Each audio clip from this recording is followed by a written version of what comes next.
Hello there, and welcome to the Sleepy Science Channel. Tonight, we'll be exploring the strange and often surprising inner workings of the mind. It's easy to imagine your mental life as something you control, but psychology paints a very different picture. Your experience is built not by you, but a multitude of unseen forces that you are completely unaware of. These processes shape your attention, expectations, and emotions, and are all guided by a brain that we don't fully understand. That is where the wonder begins. The same mental tools that help you navigate daily life can also bend what you notice, reshape what you recall, and change how you feel. Under stress, the world can shrink. In comfort, it can expand. In groups, your thoughts can drift in directions you never planned. Even alone, the mind can protect you, persuade you, and steer you, while telling you it was all your idea. If you enjoy these gentle journeys, I invite you to like, subscribe, or share a thought below. It helps others find their way here too, one sleepy soul at a time. But for now, all you need to do is relax. Let your body soften. Allow your eyes to grow heavy, and let the day fade away as we explore these wonders of the mind. Let's begin. Your mood quietly changes what you notice and what you ignore. Mood is like a filter on a camera lens. It does not just tint how you feel, it shifts what your mind treats as important. When you're low, your attention can slide toward what seems missing, unfair, or threatening, and neutral details fade into the background. When you're upbeat, you may scan for opportunity, connection, and possibility, and rough edges blur. This happens fast, often before you form a single conscious thought about it. It can shape how you interpret a text message, how you read a stranger's face, and how you remember a conversation later. Two people can walk through the same day and come away with completely different evidence about what it was like. Psychology doesn't say your feelings are wrong. It shows how feelings steer perception like a hand on the wheel. People can feel strongly about certain memories that never happened. Confidence is a feeling, not a truth meter. A false memory can arrive with the same warmth, detail, and emotional punch as a real one, because the brain builds both with similar tools. Give someone a few believable cues, a family story, a familiar setting, and the mind may supply the rest. Later, the person might remember clothing, words, even smells that were never there. This is not lying. It is the imagination doing its job too well, then being misfiled as history. Researchers have shown how easily people can adopt memories suggested by authority, repetition, or social pressure, and how quickly those memories can gain vividness. The shocking part is how normal it feels from the inside. Certainty can simply mean a story fits, not that it happened. The mind hates uncertainty, so it invents stories to explain things. A gap in understanding can feel like an itch you need to scratch. When something surprises you, your brain searches for a cause, and if the real cause is hidden, it often creates one that feels satisfying. This is why people can give smooth reasons for choices they barely thought about, or explain habits they picked up without noticing. In certain neurological cases, this tendency becomes dramatic. Some patients confidently explain actions that were triggered by brain processes they cannot access, and the explanation still sounds perfectly reasonable. The mind is built to keep the story moving, because a moving story supports quick decisions. The danger is that an invented explanation can harden into belief. Once it feels like it makes sense, it starts to guide future choices, even if it was only a patch over uncertainty. Your attention is a spotlight that can easily miss things. Your senses take in far more than your awareness can hold. Attention solves this by choosing a narrow slice, and turning it into your experienced world. It feels like you are seeing everything, but you are mostly seeing what the spotlight is aimed at. That is how an unexpected event can happen right in front of you and still slip by, especially if you are focused on a task. For a moment, your brain treats the unattended scene as background noise. Then later, when you're asked what happened, it supplies a confident answer anyway, because gaps feel uncomfortable. This isn't a personal failure. It's the design trade. A wide beam would overwhelm you. A narrow beam keeps you effective. The cost is that the obvious can become invisible, as if it never happened at all. Your beliefs can change how you experience pain, even without medicine. Pain is not a direct readout of damage. It is a protective decision the nervous system makes, using signals from the body and expectations from the brain. If you believe something will help, the brain can turn down pain pathways through chemical systems that dampen threat and amplify safety. That is why the same injury can feel different in different contexts. An athlete may keep moving until the game ends, then suddenly feel the full force. A reassuring explanation from a clinician can reduce suffering, while a frightening one can make symptoms flare. This is not imagining pain away. It is biology responding to meaning. The brain constantly asks, how dangerous is this? Belief is part of the evidence it uses. In the right setting, confidence, trust, and predictability can genuinely reduce the volume of pain. Your brain predicts the future, then calls it perception. Perception is a negotiation between incoming signals and prior expectations. The brain is always forecasting what it is about to see, hear, and feel. Then it checks the forecast against the data. When the match is good, experience feels effortless. When the match is off, you notice surprise. This predictive style explains why noisy speech can still sound clear, and why a familiar face can be recognized in a blurry photo. It also explains illusions, where expectation wins the argument. Your senses do not deliver certainty. They deliver hints. The brain turns those hints into a usable model of the world, because hesitation can be costly. Most of the time, it works brilliantly. It gives you stability, speed, and meaning. The strange part is that you experience the final model, not the guessing process that built it. You can feel watched, even when nobody is there. The sense of being observed is tied to survival. For social animals, attention from others can mean danger, judgment, or opportunity, so the brain treats gaze as high priority. It scans for eye direction, posture, and subtle cues that might signal interest. In uncertain settings, that scanner can become overactive. A creak behind you, a shadow in peripheral vision, a half-heard voice, and your body may flip into alertness before you can explain why. The feeling is real, even if the cause is not. It is a false alarm system that prefers safety over accuracy. This also shows up in crowded places, where you may suddenly look up and catch someone looking, because your brain is testing the room for attention. The social mind is tuned to detect eyes, and it sometimes detects them in empty air. Humans justify choices after making them, but not before. Often the decision happens first, and the explanation arrives second. Your brain weighs patterns, emotions, and habits at high speed.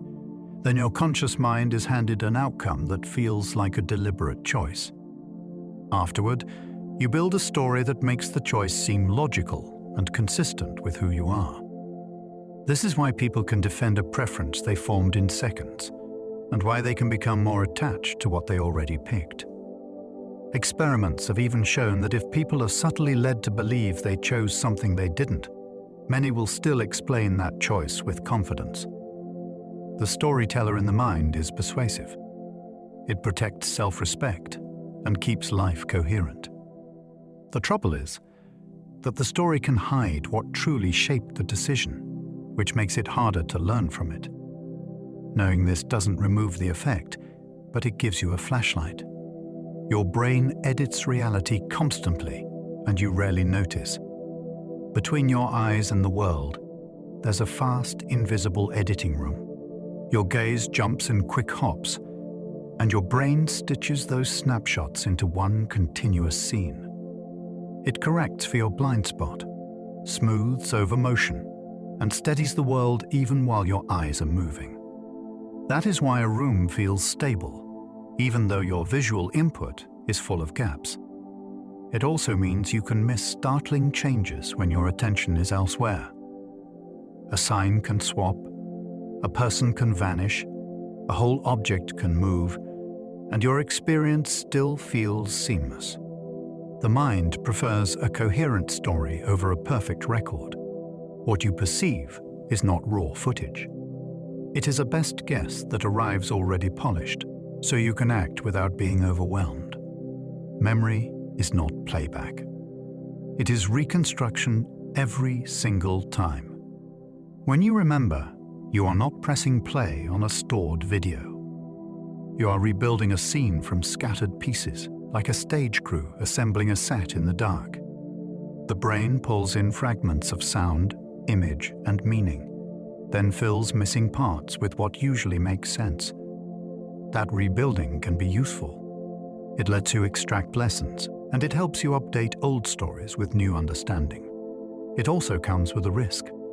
Each time the memory returns, it becomes briefly flexible. Then it is stored again in its revised form.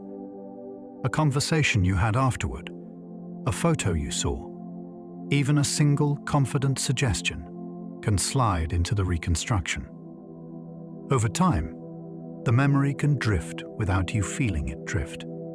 It still feels like the same moment, but it is a new version. You feel emotions in your body before you can name them. Your heart rate shifts, your breathing changes, and your muscles tighten or loosen, and only afterward does your mind decide what the feeling is called. This is because emotion begins as body data. Your brain is constantly reading signals from the gut, the chest, the skin, and the face. Then it tries to make sense of them in context. That is why the same physical sensations can become excitement before a first date, or dread before a hard conversation. The body speaks in sensations, not labels. The label arrives when the brain matches the pattern to a story. This is also why you can feel unsettled without knowing why, and why naming a feeling can bring relief. Once the brain has a name, it can choose a response. Before that, it is just weather moving through you. Smells can unlock forgotten memories faster than photographs can. A scent can pull you backward in time with startling speed. One breath, and you are standing in a childhood kitchen or inside a corridor you have not thought about in years. Smell has a privileged route into the brain.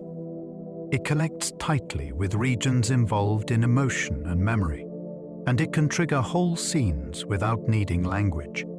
A photo often invites analysis. You look, you interpret, and you search your mind. A smell skips that process. It drops the memory on your lap, complete with mood. That is why certain perfumes feel like a person, and why the smell of rain on pavement can carry a whole season. It also explains why scent can be comforting, and why it can be distressing. The brain stores smells as signatures of moments, and when the signature returns, the moment can return with it. People trust confident speakers, even when they are wrong. Confidence sounds like knowledge, and the brain often treats it that way. A voice that moves smoothly, a story that lands cleanly, and a speaker who never hesitates can feel credible before a single claim is checked. In groups, this effect gets stronger. People look to confidence as a shortcut for deciding who to follow, especially when the topic is complex or the stakes feel urgent. The problem is that confidence can be produced by many things besides accuracy. Practice, status, charm, and even sheer boldness can generate the same signals. Meanwhile, a careful thinker may pause, qualify, and reflect, and those habits can be mistaken for weakness. This bias shapes workplaces, politics, and everyday conversations. It is one reason misinformation spreads so easily. The mind wants a guide who sounds sure, and it sometimes chooses certainty over truth. A single bad experience weighs more than many good ones. Your mind treats threat like a headline and safety like background music. One harsh comment can replay for days, while a dozen kind ones fade quickly, not because you are ungrateful, but because your brain is built to learn from danger fast. If a hot stove burns you once, remembering it matters. This negative weighting shows up in relationships, work, and self-image. A single awkward moment can become a defining story, while years of competence feel ordinary. Even in happy times, the brain scans for what might go wrong, because preventing harm is more urgent than collecting pleasure. The twist is that this bias can distort your sense of reality. You might believe a place is unfriendly because of one sharp encounter, or believe you are failing because one day went badly. Recognizing the bias gives you a chance to rebalance the picture, slowly and deliberately. You can learn fears without ever experiencing danger yourself. Fear is contagious in a way that makes evolutionary sense. You do not need to touch a snake to learn to keep your distance, and you do not need to crash to become nervous in a car. Watching someone else flinch, hearing a story told with terror, or growing up around anxious reactions can teach your nervous system what to avoid. The brain treats social information as evidence. If the people around you react as if something is dangerous, your body can begin rehearsing that danger too. Over time, the fear becomes a habit, and the original source can be forgotten. This is one reason phobias can appear without a clear cause, and why fears can spread through groups. It is also why calm can spread. When someone you trust moves through a situation safely, your brain collects that as evidence as well. Learning travels both directions. The more options you have, the less satisfied you feel. Choice sounds like freedom, but too many options can turn freedom into pressure. When there are 10 paths, you can pick one and move on. When there are 100, the mind starts imagining all the lives you did not choose. You compare. You second guess. You keep scanning for a better deal, and that scanning makes the present choice feel provisional. Afterward, satisfaction drops because you can easily picture a different outcome that might have been perfect. This is why endless menus can make dinner harder, and why online shopping can leave you strangely empty. The brain is not only choosing, it is also managing regret, protecting identity, and trying to avoid blame. More options increase the number of ways you could be wrong. Sometimes fewer choices do not limit you. They release you. They let the decision become a door you walk through instead of a hallway you pace in. The brain treats social rejection like physical pain. Being left out can hurt in a way that feels almost literal, and that is not a metaphor. Social connection has been essential for survival across human history, so the brain treats rejection as a serious threat. When you are excluded, mocked, or ignored, your body can react with a tight chest, a sick stomach, and a surge of stress hormones, as if something is attacking you. This can happen even when you know it is not logical. The social brain is not arguing philosophy. It is tracking safety. Rejection can also sharpen memory. You may replay a conversation line by line, searching for the moment it went wrong, because the mind wants a fix. In extreme forms, people will change opinions, hide needs, or accept unfair treatment to avoid that pain again. Belonging is not a luxury. For the brain, it is shelter. You crave closure so much that you accept shaky answers. Uncertainty is uncomfortable because it keeps the brain on alert. When you do not know what something means, your mind cannot relax its predictions. That lingering tension is why people leap to conclusions during confusing events. A clear story, even a flawed one, can feel like relief. This shows up in everyday life. You misread a pause as disapproval. You assume a missed call means something is wrong. You decide someone dislikes you because the alternative is not knowing.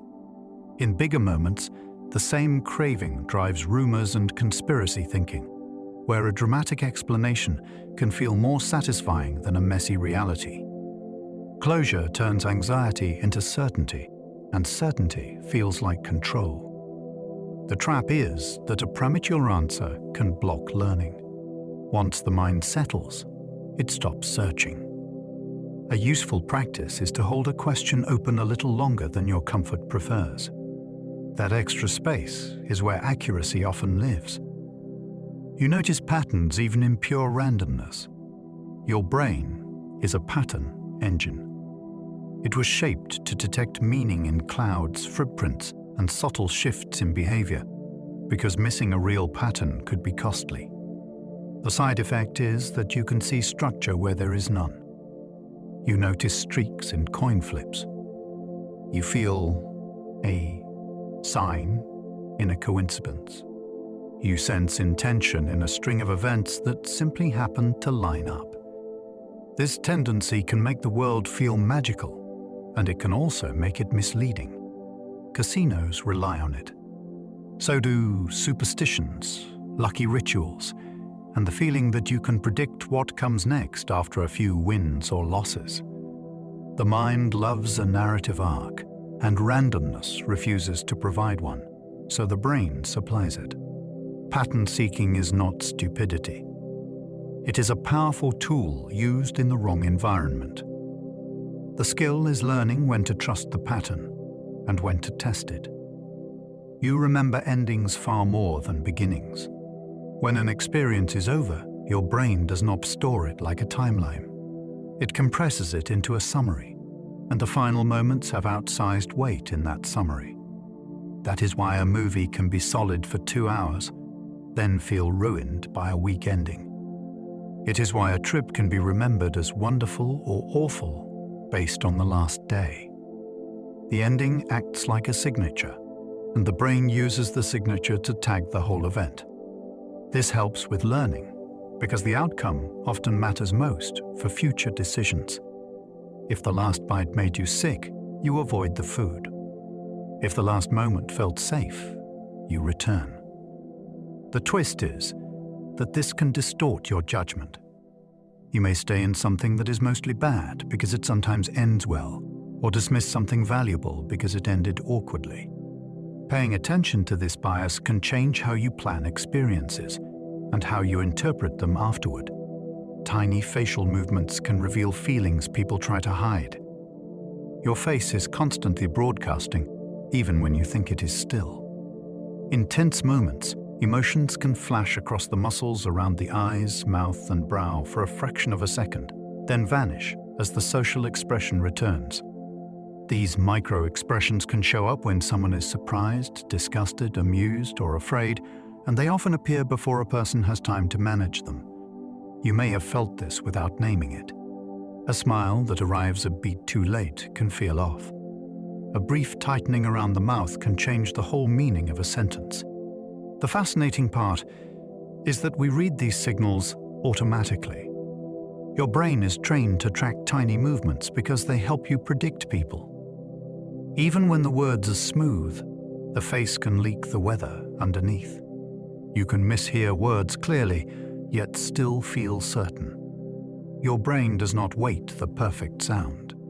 It grabs whatever reaches your ears, mixes it with context, and delivers a sentence that feels obvious. That is why you can hear your name in noise or catch a phrase in a muffled announcement and feel sure you got it right. Sometimes the brain guesses wrong, but the guess still arrives with confidence because it is built to be usable, not hesitant. This is how mondegreens happen, where some lyrics become something else entirely, and people defend the mistaken version for years. It is also why misunderstandings in conversation can feel personal. You are not hearing raw audio. You are hearing an interpretation shaped by expectation, accent, stress, and what you thought was coming next. Certainty can be part of the illusion, and the illusion can sound perfectly crisp. Your name grabs your attention even in a loud room. In the middle of chatter, clinking glasses, and overlapping voices, one sound can cut through like a spotlight. Your name. Even when you are not listening for it, your brain is scanning the background for signals that matter. A name is one of the strongest. It can mean you are needed, praised, warned, or judged, so your attention system treats it as urgent. This is sometimes called the cocktail party effect, and it reveals something important. Attention is not only what you choose, it is also what your brain chooses for you. The remarkable part is that the rest of the noise was still entering your ears the whole time. It just was not promoted into awareness. Then your name appears, and the gate swings open. Suddenly you realize you were hearing more than you thought. People copy each other's emotions without realizing it. Walk into a room where everyone is tense, and your body can start matching the mood before anyone speaks to you. Human beings are built for emotional contagion. We mirror faces, posture, tone, and timing, and that mirroring feeds back into feeling. A smile can lift you. A flat voice can pull you down. A burst of laughter can spread through strangers like a spark in dry grass. This copying is not fake. It is a social tool that helps groups coordinate, trust, and stay safe. If everyone looks alarmed, the cost of ignoring it could be high, so your nervous system treats other people's cues as evidence. It also explains why one calm person can steady a group, and why conflict can escalate fast when anger bounces back and forth. Emotions are not sealed inside individuals. They move between bodies. Your brain spends energy avoiding effort, even for simple tasks. Your mind is an energy manager. Thinking, planning, and self-control cost fuel, so the brain looks for shortcuts.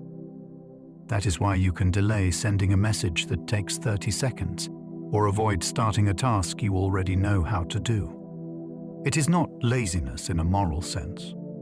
It is a system that learned to conserve resources. Habits are one of its favorite tricks. Once a routine is automatic, it runs with little effort, like a well-worn path. The trouble starts when the brain labels something as work before it even begins. Then you feel resistance, and the resistance feels like a signal to stop. A useful hack is to make the first step tiny, because the brain relaxes once motion starts.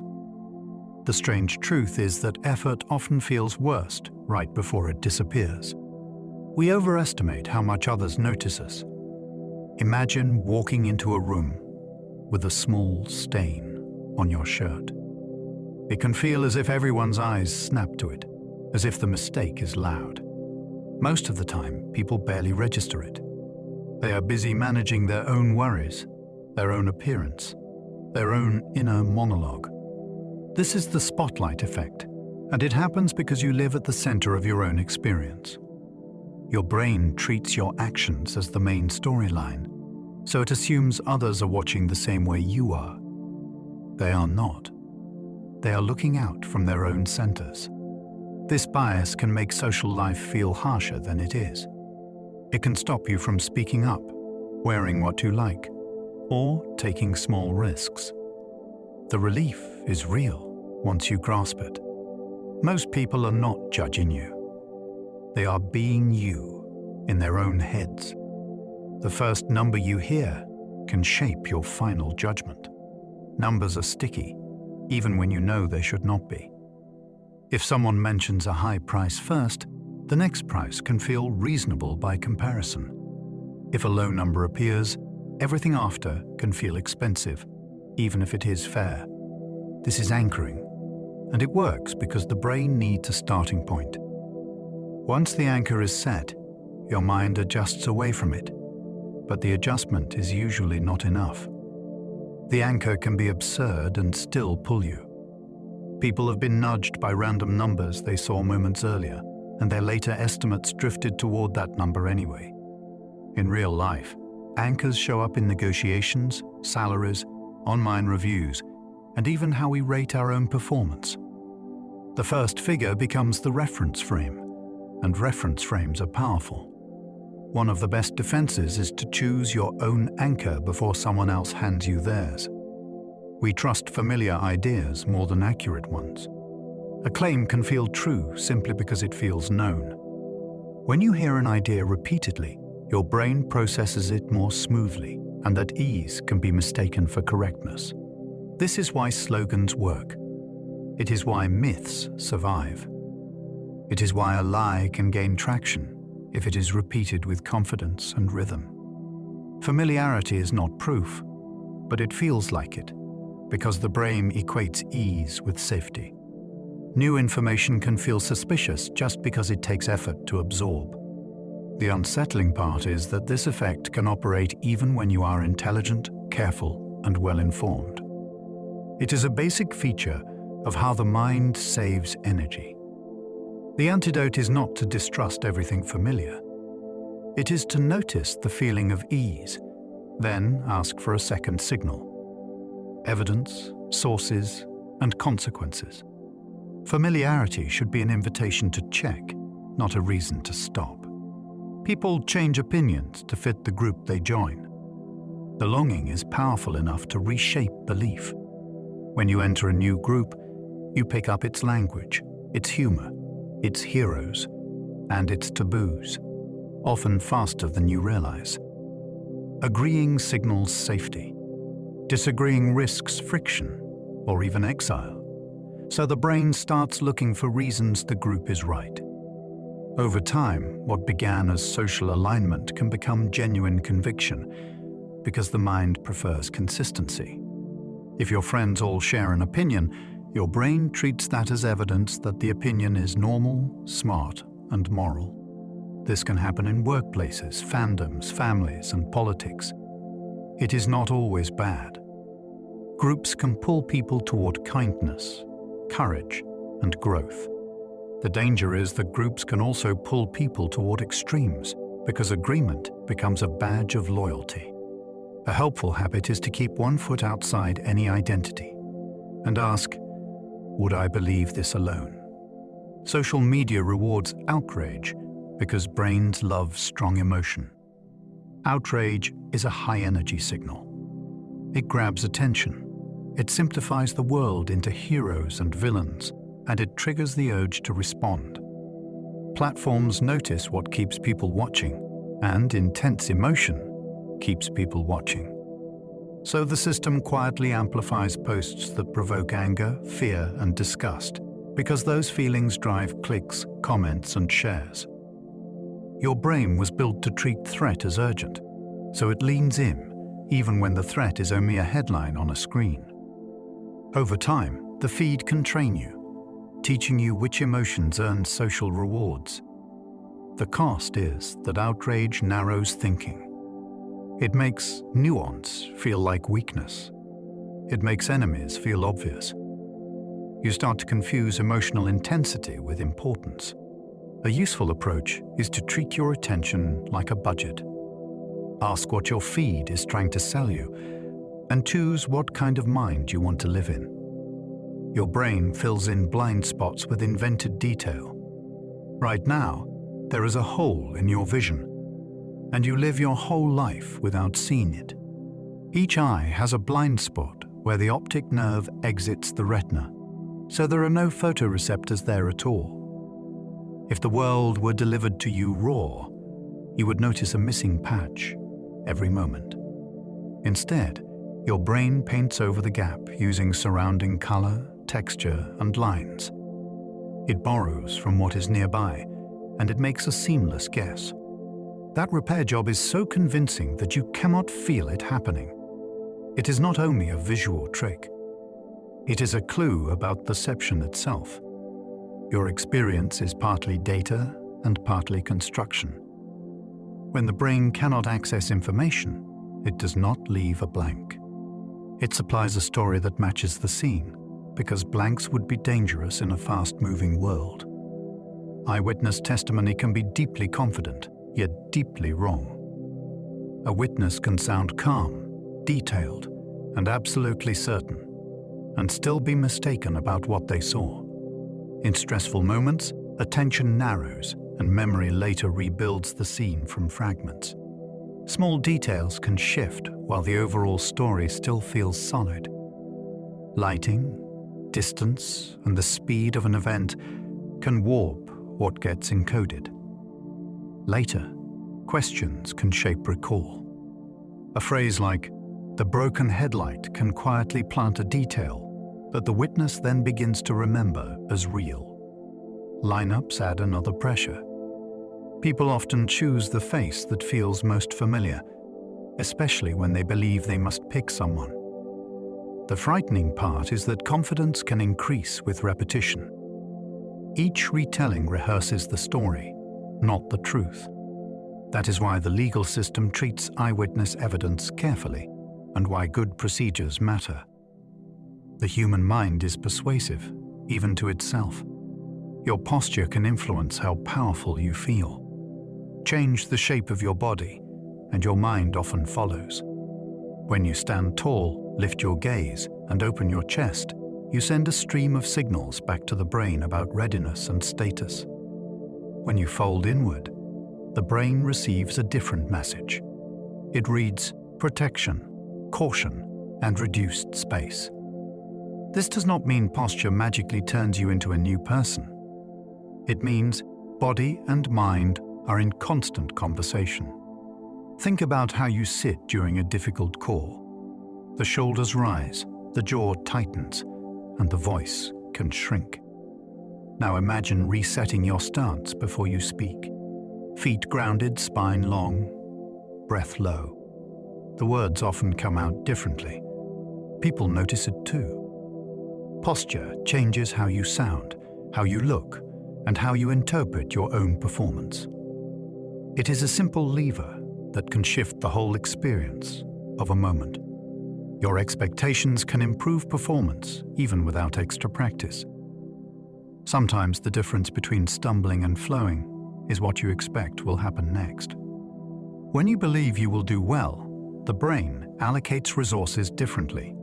Attention steadies, distractions fade, and your body is more likely to interpret arousal as readiness instead of danger. Coaches use this when they frame nerves as energy. Teachers use it when they communicate belief in a student's ability. Even your own self-talk can alter what comes out of your mouth in a high-pressure moment. Expectation is also social. If someone treats you as capable, you may take more risks, persist longer, and recover faster from mistakes. This effect is not mystical. It is the brain responding to a forecast. The mind prepares for the future it anticipates. If the forecast is success, your system can become more coordinated.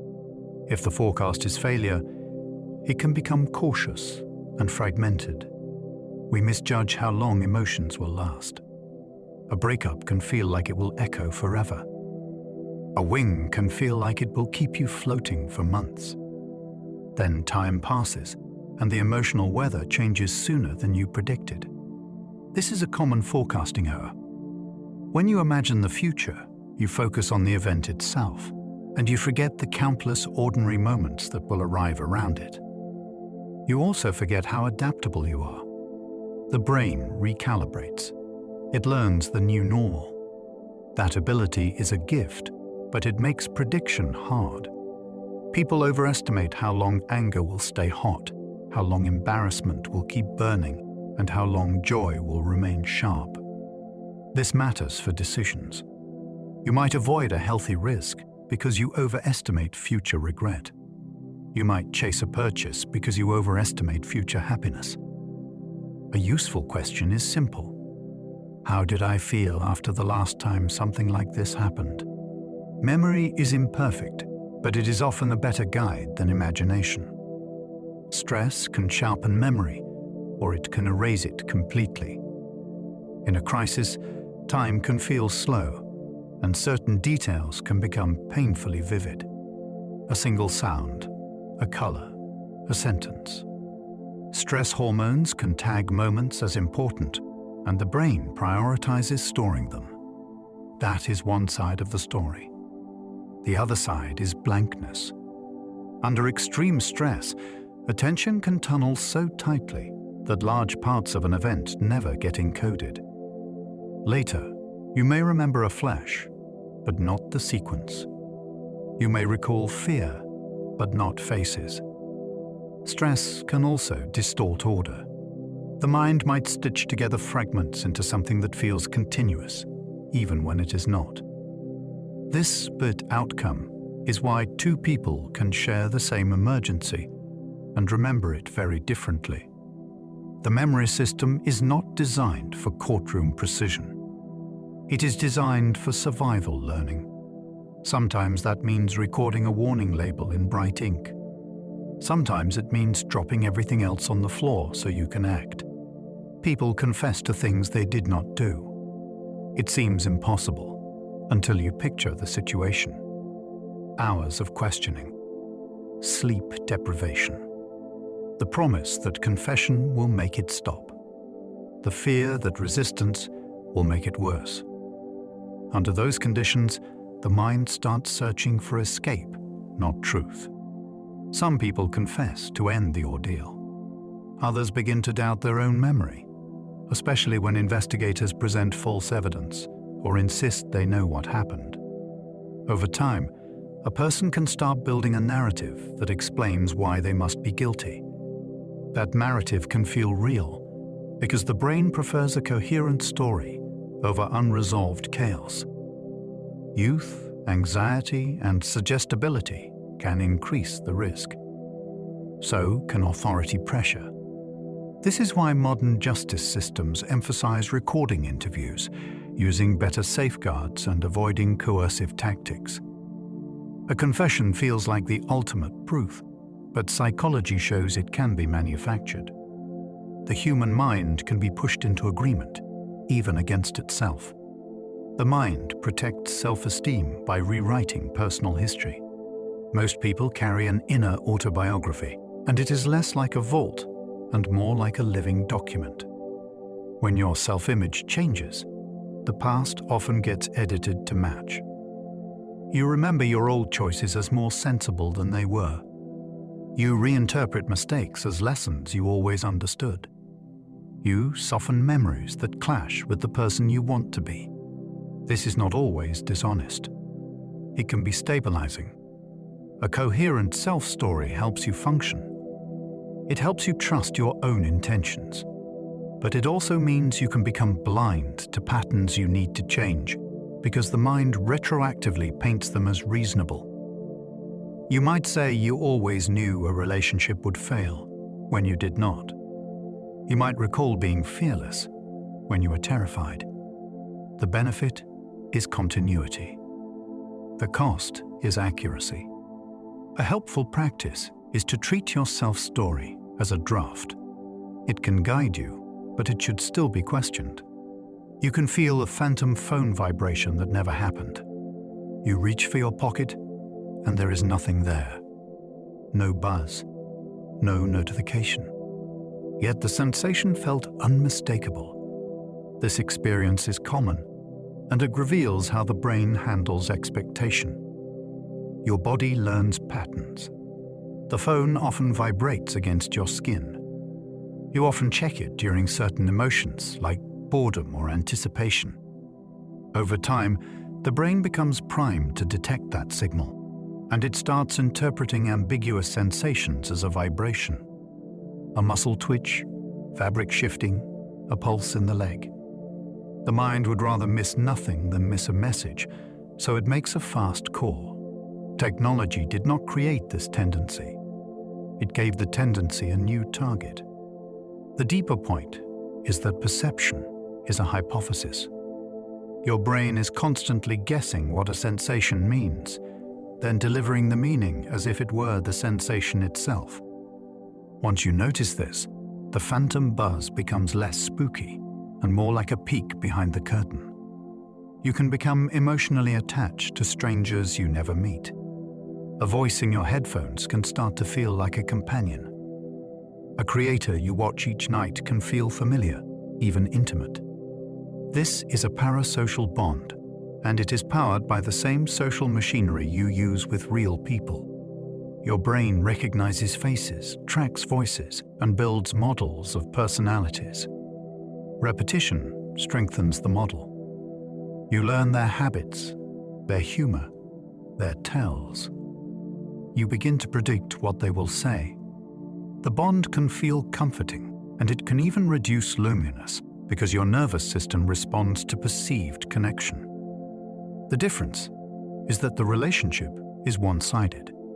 The stranger does not know you exist, so the usual feedback loops of real friendship are missing. That can create a sense of closeness without the protections of mutual care. It can also make criticism feel personal, as if someone attacked your friend. Understanding this bond helps you enjoy it wisely. The feeling is real, even if the relationship is not reciprocal. Romantic love activates the brain like addiction does. Early love can feel less like a choice and more like a gravitational field. Your attention narrows, your thoughts loop, and ordinary things become charged with meaning.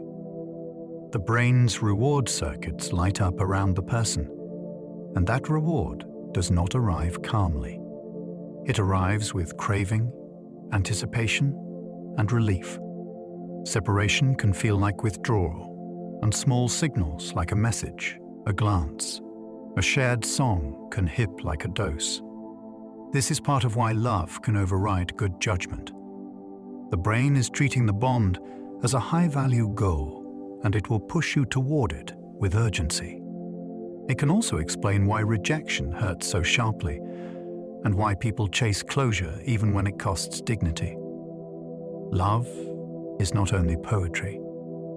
It is motivation chemistry, aimed at another human being, and it can be as intoxicating as it is beautiful. Kindness boosts mood more reliably than pleasure does. Pleasure often spikes, then fades. Kindness tends to linger. When you help someone, your brain gets more than a quick reward. It gets meaning, connection, and a sense that you matter in the world. That combination can steady mood in a way that a sweet smack or a new purchase rarely does. Think about the aftertaste of generosity. Holding a door, checking on a friend, giving honest praise. The moment is small, but it reshapes the story you tell yourself about who you are. It also changes how you view other people. You start scanning for opportunities to contribute, not just opportunities to consume. That shift can pull attention away from rumination and toward purpose. Even when life is stressful, a kind act can create a pocket of control. You cannot fix everything, but you can improve one moment for one person, and your nervous system notices. People value what they create more than what they buy. Build something with your own hands, and it starts to feel like it has a soul. A crooked bookshelf, a messy drawing, a meal that took effort. Even when it is not objectively better, it can feel more precious because it carries your labor inside it. Psychologists call this the IKEA effect. Effort becomes a kind of glue. It tells the brain, this mattered enough to work for. That meaning inflates value. It can also change identity. When you create, you become the kind of person who makes things, and the object becomes proof.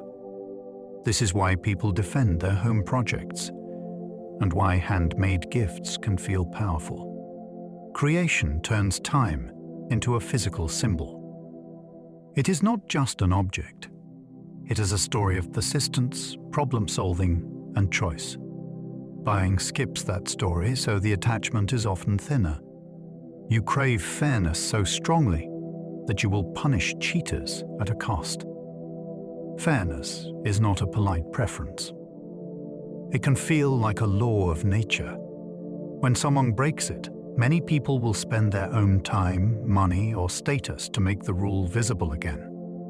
In experiments, people reject unfair deals even when it means walking away with nothing, because accepting the deal feels like endorsing the violation.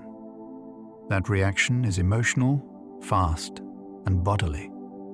Anger rises, and the mind starts calculating consequences. This instinct likely helped groups survive. If cheating spreads, cooperation collapses. Punishment signals this behavior is dangerous here. The fascinating twist is that it is not always about personal gain. People will punish cheaters who harmed someone else, even strangers, because the brain treats social rules as shared infrastructure. We do not only live among people, we live inside systems. When fairness breaks, it threatens the system, so the urge to repair it can be fierce.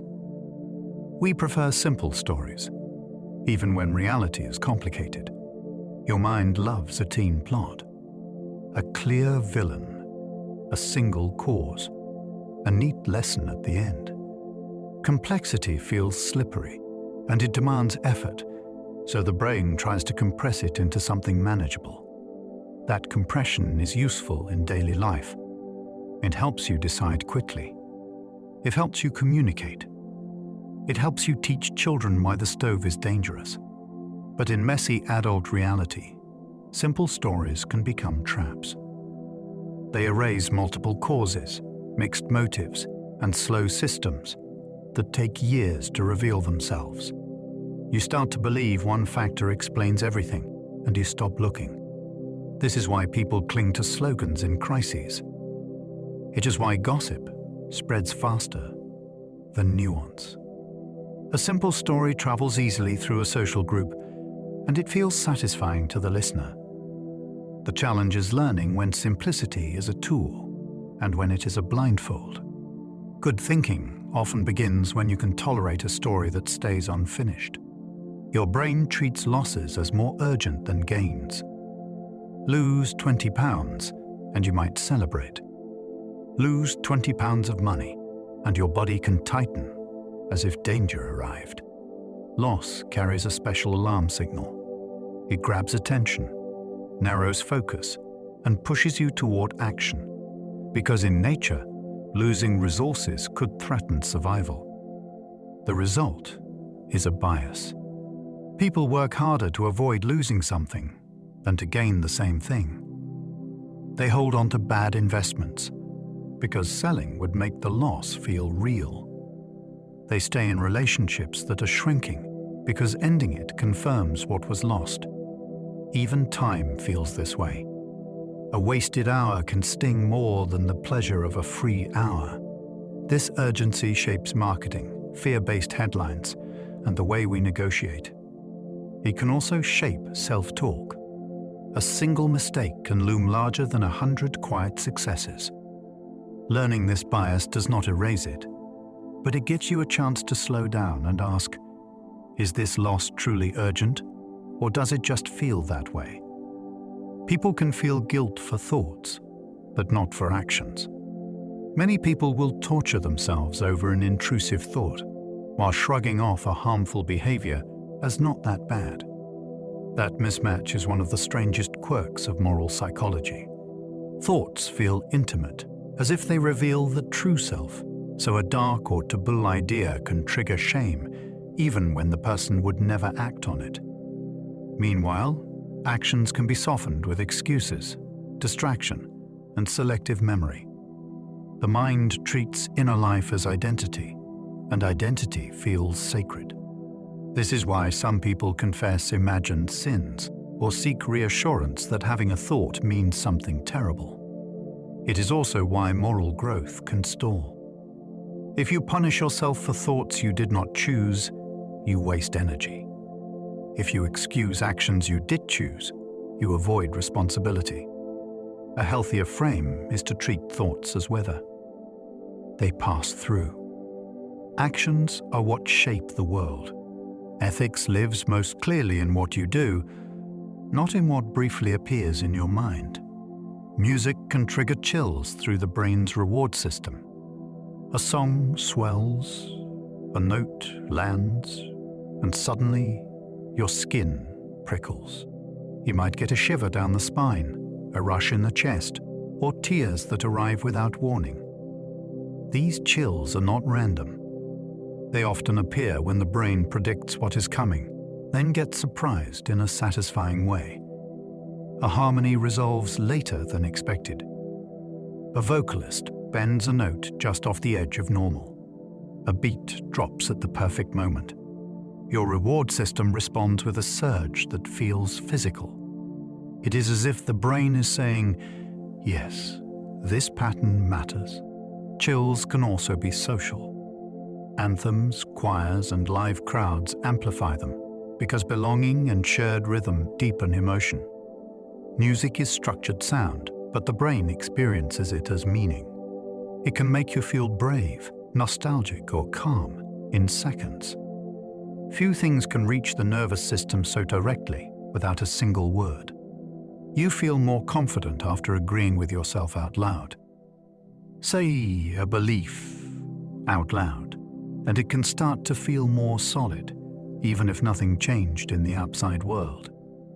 Speaking forces your mind to turn a vague feeling into a clear statement. Once it is spoken, it sounds like evidence. Your ears hear it, your body feels the commitment, and the brain registers consistency. That is one reason affirmations can help some people, and also why people double down during arguments. Repeating your position can make it feel truer, simply because it is now familiar in your own voice. This effect can be useful when you are practicing a skill, setting boundaries, or reminding yourself of a decision you already made. It can also be dangerous when you are rehearsing a lie or harboring an opinion you never examined. The key is to choose what you reinforce. Your inner narrator is powerful. When you give it a microphone, it can build conviction quickly. Gratitude can reshape attention toward what is working. Gratitude is not pretending everything is fine. It is training the brain to notice support, progress, and stability alongside problems.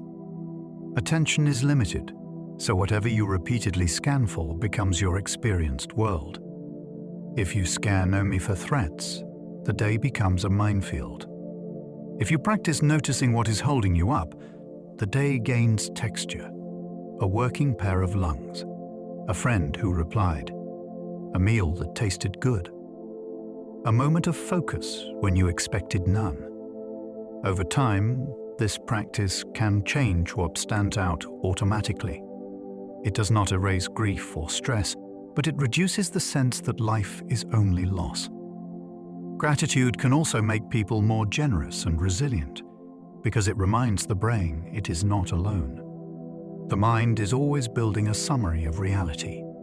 Gratitude changes the data going into that summary. It is a small habit that can shift the emotional climate of a life. People mistake familiarity for truth, even after repeated lies. When a claim keeps showing up, it starts to feel like it belongs. Your brain recognizes the shape of it, the phrasing of it, the rhythm of it. That recognition can be mistaken for reliability, even when you already know the source is untrustworthy. Over time, the mind can lose track of where an idea came from, and it keeps the content while misplacing the warning label. This is why a rumor that is debunked can still spread. The correction fades, but the catchy line remains. It is also why repeating a false claim in order to argue against it can backfire, because it gives the brain more exposure to the sentence itself. Familiarity is a feeling, and feelings arrive faster than reflection. The skill is learning to treat that feeling as a cue to slow down, not a cue to nod along. You can be influenced by a message you forgot hearing. The mind can absorb an idea without storing it as a memory you can retrieve on command. You might pass a headline, hear a phrase in a hallway, or catch a slogan in the background of a video, and later you find yourself leaning a certain way without knowing why.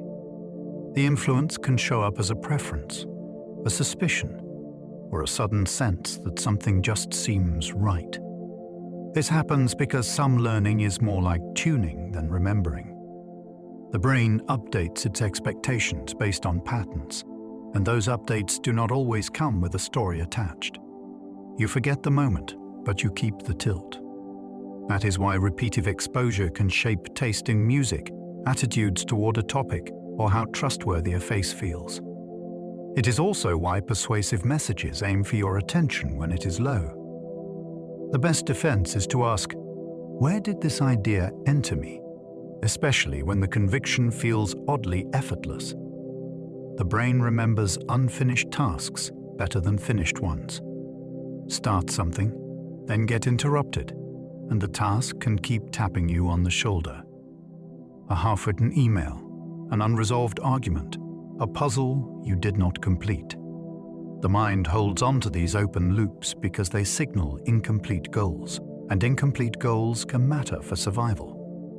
Finishing a task allows the brain to file it away. Leaving it unfinished keeps it active, like an alarm that has not been switched off. This is why cliffhangers work so well, and why you suddenly remember an errand at midnight. It can be useful. The nagging can push you back to completion. It can also be exhausting, especially when the task is impossible to finish right now. A powerful trick is to create a clear next step. Write a single line that states what you will do next, and the brain often relaxes because it senses a path forward instead of a dangling thread. A warm drink can make you judge others as warmer. Hold a hot mug for a moment, and social impressions can shift in subtle ways. Physical warmth is one of the earliest signals of safety in human life. It is linked to being cared for, being held, and being protected from cold. Because of that deep association, the brain can borrow the feeling of temperature and apply it to a person. Someone may seem friendlier, more trustworthy, or more approachable when you are literally warmer. This does not mean warmth forces you to like everyone. It means your mind uses body cues as context when it makes quick social predictions. That connection can work in the other direction too. Coldness in the body can nudge impressions toward distance. The fascinating part is how ordinary it feels. You believe you are judging the person, yet your nervous system is quietly contributing extra information. It is a reminder that your social world is built from more than words and faces. It is built from sensations. Hunger makes you see the world as more threatening. When your body needs fuel, the brain shifts into a more defensive mode. Irritation rises more quickly. Neutral faces can look more unfriendly. Small problems feel sharper. Hunger is not just a stomach signal. It is an internal stressor, and it changes how the mind interprets what is happening around you. The body reads low energy as a vulnerability. If you are vulnerable, the environment becomes more risky. That is why a crowded store can feel hostile when you skip lunch, and why a harmless comment can sound like an insult. The same effect can amplify impulsive choices, because the brain wants the fastest path to relief. This is also why it is hard to have a fair argument when one person is hungry. Their perception of threat is higher. The fix is surprisingly practical. Food, water, and time can lower the alarm volume, and the same world becomes easier to handle. Sleep loss makes emotions louder, and it makes logic quieter. A tired brain has fewer resources for self-control, and for careful interpretation. Small annoyances hit harder. Sadness feels heavier. Worry grabs the microphone. At the same time, the systems that help you pause, reframe, and choose a measured response are less available. That combination can make you feel like you are being irrational, when what is really happening is a shift in brain balance. Sleep supports the ability to regulate emotion, and it helps the mind separate immediate feelings from long-term goals. Without it, the brain leans on faster, more reactive pathways. This is why people send texts they later regret, and why conflicts escalate late at night. It is also why problems seem more permanent when you are tired.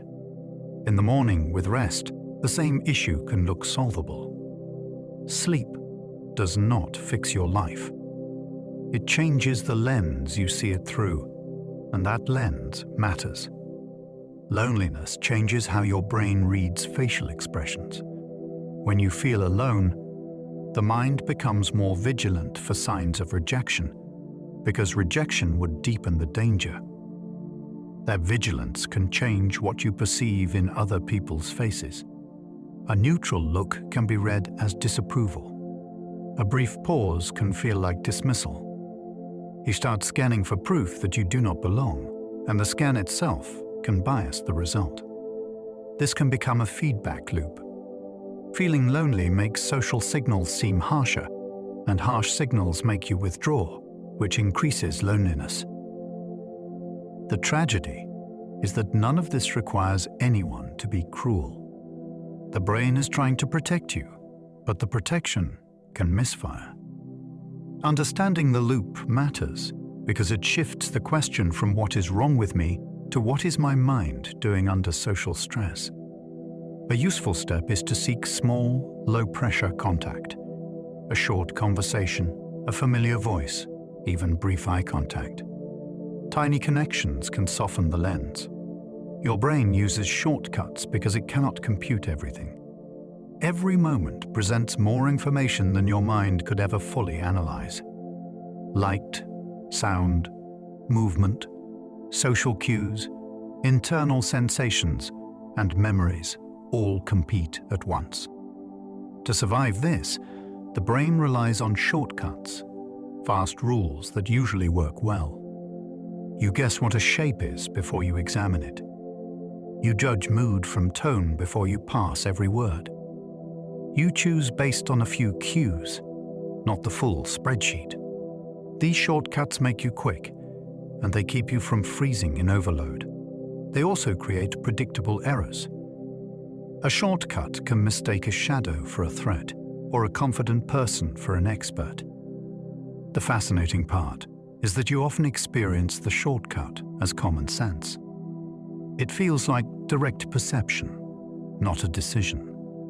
Psychology teaches you to spot the shortcut at work, then decide whether the situation deserves slower thinking. You cannot remove shortcuts, but you can choose when to challenge them. Confidence rises when people cannot check the facts. When no one can verify you in the moment, confidence becomes a performance tool. In a room where the information is specialized or the details are distant, the boldest voice can sound like the most informed voice. Certainty creates the feeling of leadership, and people often follow that feeling when they lack a way to test claims. This is why jargon can impress, why vague statements can sound wise, and why some predictions are delivered with theatrical certainty. The speaker senses that the audience cannot easily challenge them, so the internal brakes come off. The same thing can happen inside your own mind. If you cannot check your assumptions, you may feel oddly sure about them. Confidence is not proof. It is often a social signal, and it can be manufactured. A simple protection is to ask for specifics that can be tested. What would change your mind? What evidence would settle it? How you know, and how you would know if you were wrong. Confidence that survives those questions is the kind worth respecting. Your first impression forms faster than a blink.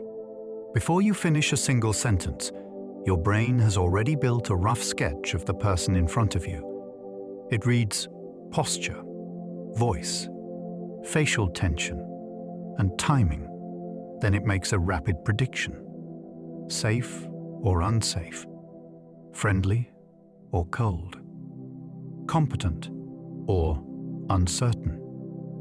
This is called thin slicing, and it can be impressively accurate in some situations, especially when the cues are honest and the stakes are familiar. It can also be unfair.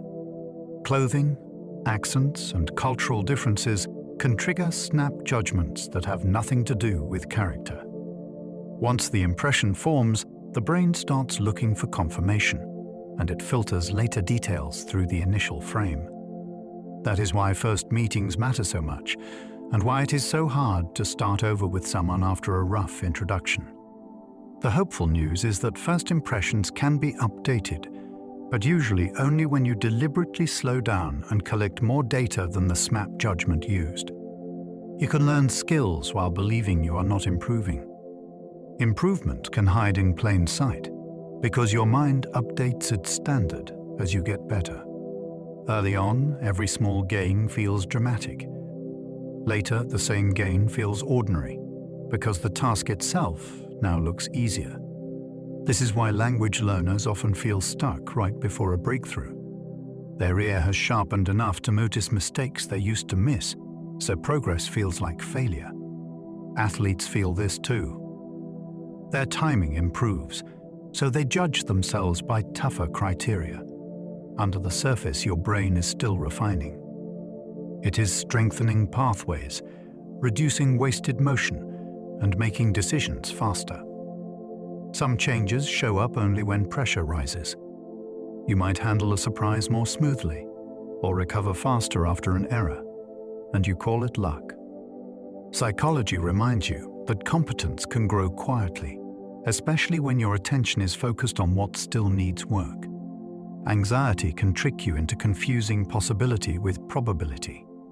An anxious mind treats could happen as likely. It scans for danger, then highlights any evidence that supports the alarm. A strange sensation becomes a serious illness. A delayed reply becomes rejection. A small mistake becomes catastrophe. The brain is not doing math. It is trying to prevent pain, and it assumes the safest plan is to prepare for the worst. That preparation can feel responsible, even noble, but it often comes with a cost. Your attention narrows, and your body stays on standby. You start living as if the threat is already here. One way to loosen the grip is to ask a different question. Not, is this possible? Because many things are possible. Ask, how often does this happen? And what would I expect to see if it were true? Anxiety speaks in vivid images. Probability speaks in patterns and base rates. Learning to separate them can change everything.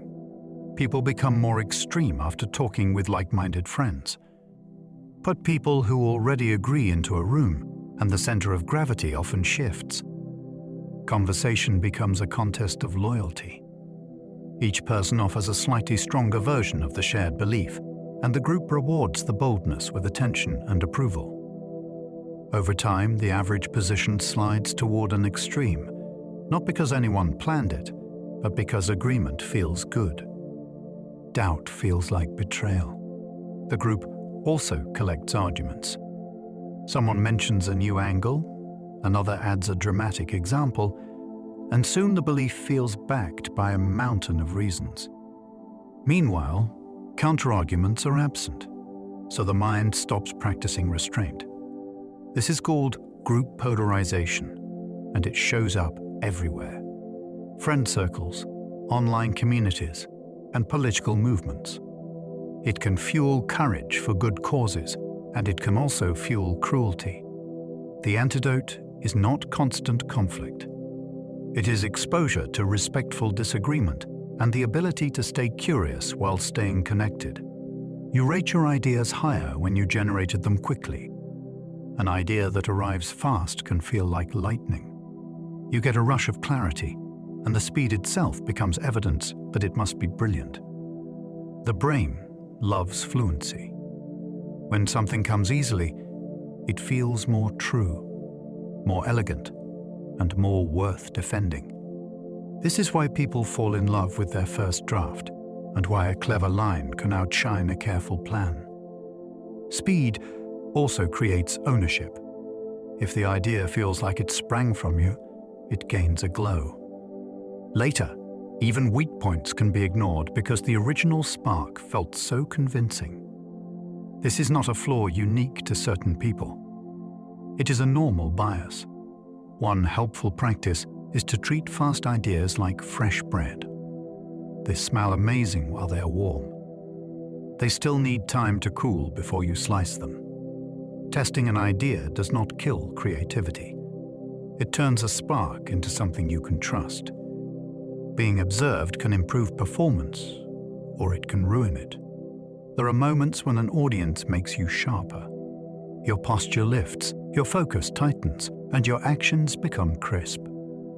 That effect often appears when a task is well learned. The presence of others increases arousal, and the extra energy helps routines run smoothly. But observation can flip into the opposite when the task is new, complex, or personally loaded. Then, attention turns inward. You start monitoring yourself. You worry about mistakes, and the worry steals mental space. A musician may overthink finger placement. A speaker may lose their rhythm. The same eyes that can lift, you can also freeze you. This split explains why some people thrive on stage and struggle in practice, while others are the reverse. The goal is not to eliminate the effect. It is to use it. Rehearse until key actions are automatic, then treat the audience as a source of energy rather than a judge. People smile in their voices, even on the phone. A smile changes the shape of your face, and that changes the sound you make. The cheeks lift, the mouth opens differently, and the voice carries more brightness. You can hear it even when you cannot see it. This is why a warm greeting feels different from a forced one, and why customer service scripts can sound hollow when the speaker is not truly engaged. Your brain is tuned for these cues because tone reveals intent. A friendly voice signals safety. A tight voice signals tension. Even a small shift can change how a sentence lands. This also works the other way. If you smile while you speak, you may feel a slight lift inside because the body feeds information back to the mind. It is a loop. Voice expresses emotion, and it can also shape emotion. That is why a gentle laugh can ease an argument, and why a cold tone can cut deeper than harsh words. The brain loves stories because stories compress complexity. Real life is messy. Causes overlap, motives mix, and outcomes unfold over time. A story takes that mess and turns it into a shape you can carry. It gives you a beginning, a turning point, and an ending that seems to explain why things happened.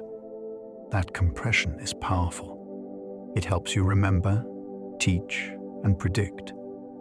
It also creates meaning, and meaning is one of the mind's favorite currencies. You can learn a moral from a story faster than from a spreadsheet. You can feel empathy for a character faster than for a statistic. The danger is that stories can oversimplify. They can flatten people into heroes and villains, and they can hide slow systems that do not fit a clean plot. Still, the love of story is not a weakness. It is a tool. When you understand the tool, you can ask what the story leaves out, and you can choose narratives that make you wiser instead of narrower. A simple label can change how a person behaves. Call someone smart, and they may start avoiding situations where they could look wrong. Call someone trouble, and they may start acting like they have nothing to lose. Labels are not just descriptions. They are social signals that shape identity. Once a label is applied, people often look for evidence that it fits, because consistency feels safe. The labeled person may do the same. A child praised as a helper may reach for helpful actions to stay aligned with that role. A student told they are bad at math may disengage before they even try, and the disengagement becomes proof. This is why good teachers praise effort, strategies, and persistence rather than fixed traits. Labels also shape how others treat you. If a group expects kindness, they notice kindness. If they expect selfishness, they notice selfishness. The label becomes a filter, and the filter becomes a self-fulfilling pattern. Choosing labels carefully is a form of influence. You mimic accents without noticing because you want connection. Spend time with someone, and your speech can start drifting toward theirs. The rhythm changes, the vocabulary shifts, and even the melody of sentences can align. This is not mockery for most people. It is coordination. Humans are social animals, and matching is one way we signal, "I am with you." It can happen with laughter, posture, and pace of breathing, and it happens with speech too. This is why you might pick up a friend's catchphrase or sound different after a week with family. It is also why people adjust their tone in new environments. The brain is constantly negotiating belonging. Sometimes the mimicry is subtle enough that you hear it only on a recording. Other times, it is obvious, and you feel embarrassed. The key is intent. Most mimicry is an unconscious bid for harmony, not a performance. It shows how deeply the need for connection runs, all the way into the muscles of the mouth. People remember emotional moments as sharper than they truly were. When a moment is charged with emotion, it feels like it burns itself into memory. People often describe these memories as vivid, as if they can replay every detail. Yet vividness is not the same as accuracy. Emotion increases the sense of clarity, and it can strengthen certain central elements, but it does not guarantee a perfect record. The mind may keep the feeling in the headline, and it may rebuild the surrounding details later. That can create a memory that feels razor sharp, even when parts of it shifted over time. This matters because emotional memories guide future decisions.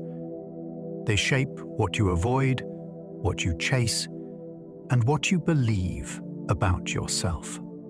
If a humiliating moment feels crystal clear, you may treat it as proof that you are unsafe in public. If a triumphant moment feels flawless, you may overestimate what caused it. A useful approach is to respect emotional memories as important signals, while staying humble about their details. The placebo effect can create real measurable changes in the body. A sugar pill can lower pain for some people, and the body is not pretending. Expectation can trigger the brain's own pharmacy, releasing chemicals that change how signals are processed. Pain is especially responsive because it is partly a prediction about threat. When you believe relief is coming, the nervous system can turn the volume down. Placebo effects also show up in movement-C Parkinson studies and in symptoms like nausea and fatigue. The key is that belief is not magic. It is information. Your brain uses it to decide what to prioritize, what to ignore, and how strongly to respond. That is why a confident clinician, a familiar ritual, and a believable explanation can all matter. Placebo does not mean fake. It means mind and body are linked tightly enough that meaning becomes biology. You can feel pain in a rubber hand you accept as yours.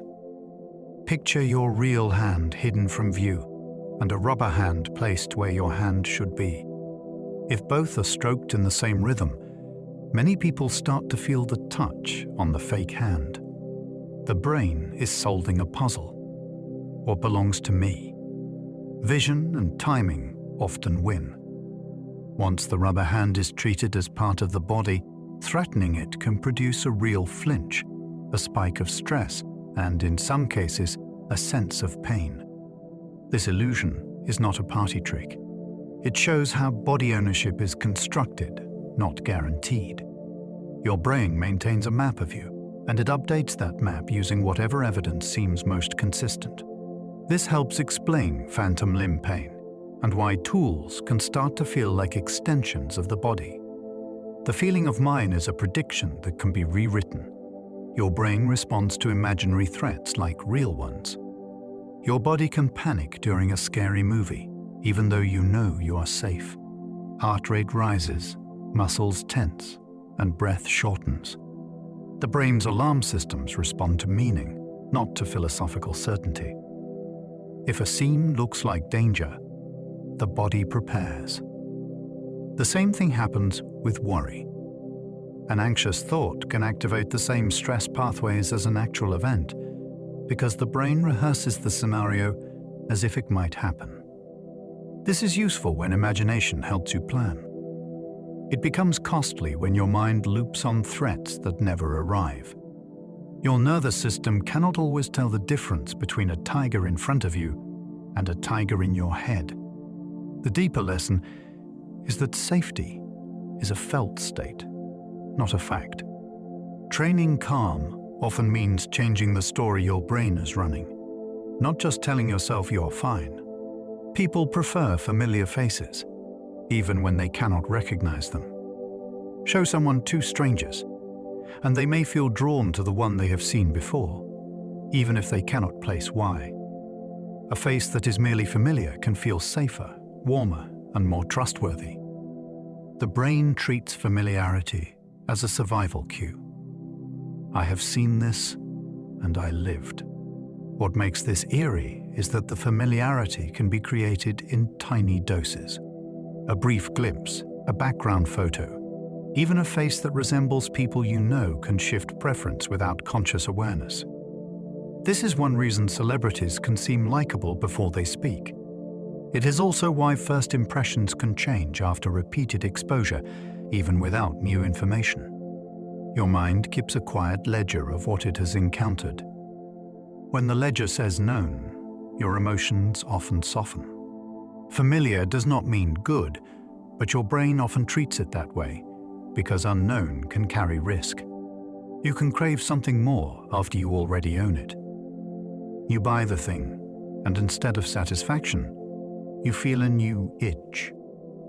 Now you want the upgraded version, the perfect accessory, the next model. Ownership can sharpen desire because it changes what you notice. Once something is yours, your brain tracks its flaws, compares it to alternatives, and imagines how it could be better. Marketing leans on this by showing you an improved future self, and your mind starts chasing completion. There is also a twist of identity. When something becomes part of your life, it becomes part of your story, so improving it can feel like improving you. This is why hobbies can become gear quests, and why home projects can expand endlessly. Wanting more is not always greed. Sometimes it is the brain trying to close a loop it created. I invested in this, so it should feel perfect. Recognizing that loop can restore contentment. Repeating a lie can make it feel like a memory. Say something often enough, and it starts to gain the texture of truth inside your mind. Repetition builds fluency. The sentence becomes easy to retrieve, and ease can feel like evidence. Over time, you may forget where the claim came from, but you remember the claim itself. Then it starts to resemble a personal recollection. I remember that being true. This effect could also happen with stories you tell about your own life. A simplified version becomes the version you can access quickly, so it replaces the messier original. The danger is that repetition can turn wishful thinking into confidence. It can also turn accusations into certainty, especially in groups that rehearse the same narrative together. One safeguard is to separate the story from the source. Ask when you first heard it, and what you would accept as proof, either way. Memory can be shaped by rehearsal, even when the rehearsal is false. The brain treats uncertainty as stress, even without danger. Not knowing what will happen can make your body tense, even when nothing bad is occurring. Uncertainty keeps the brain's prediction systems on high alert. If you cannot forecast, you cannot fully relax. That is why waiting for results can feel worse than getting bad news. At least bad news is clear. Your mind can plan. With uncertainty, planning stays suspended, and the nervous system keeps spending energy. This can make people chase answers, even weak ones, because any explanation reduces the load. It also explains why routines feel comforting. Predictability is a kind of shelter. The fascinating part is that uncertainty can be created by small things. An unread message, an ambiguous tone, a vague schedule. Your brain keeps checking for updates, like a device refreshing a page. Learning to tolerate uncertainty is a major psychological skill because many parts of life cannot be resolved quickly. Calm often begins when you stop demanding perfect certainty from the next moment. People see what they expect to see, especially under pressure. Under stress, the brain leans harder on its predictions. It has less time and less bandwidth, so it uses familiar templates to interpret what is happening. That can be life-saving when the template is accurate. It can also create errors when the situation is unusual. A person expects hostility, and they read a neutral look as a threat. A driver expects a green light, and they miss a warning sign. Pressure narrows attention and speeds interpretation, so expectation fills the gaps. This is why training matters. In emergencies, practiced patterns can guide action when thinking is slow. It is also why stereotypes are so dangerous. They are expectations that can distort perception when you are rushed or tense. The strange part is how convincing it feels. You experience the result as obvious reality. Psychology teaches you to ask, what else could this be? That question can reopen the scene and let new data in. You can be persuaded by someone you dislike if they feel similar. You might think persuasion is about liking, but the mind also cares about shared identity. If someone signals that they understand your world, your values, or your struggles, your defenses can soften, even if their personality annoys you. Similarity creates the feeling of one of us, and that feeling increases trust in the message itself. You might argue with their style, but accept their framing. This is why effective persuaders mirror language, reference common experiences, and use inside jokes. They are building a bridge before they ask you to cross. The unsettling part is that this can be used for good or for manipulation. A scammer who matches your background can feel safe. A demagogue who echoes your frustrations can feel honest. A practical safeguard is to separate warmth from truth. Ask what evidence supports the claim, not whether the person feels familiar. Similarity is a social cue, not a guarantee. Nostalgia reduces loneliness, and it strengthens motivation. A memory of belonging can act like an emotional blanket. When you feel isolated, recalling a time you were loved, included, or understood can reduce the sting in the present. Nostalgia does not only look backward, it can also push you forward. It reminds you that connection is possible and that you have survived hard seasons before. People often become nostalgic during transitions because the mind is trying to stabilize identity. This is who I have been, and I am still that person. That stability can increase motivation, making you more willing to take social risks, pursue goals, or return to meaningful routines. Nostalgia can be triggered by music, places, scents, or even an old photo, and the effect can arrive quickly. The key is balance.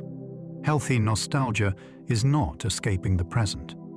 It is borrowing strength from the past to face the present with more courage. People can become kinder when they feel awe.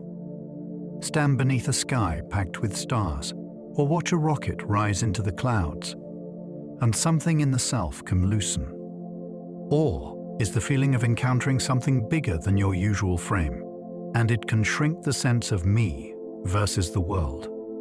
In that state, people often become more generous, more patient, and more willing to help. It is as if the mind temporarily steps back from status, scorekeeping, and small irritations.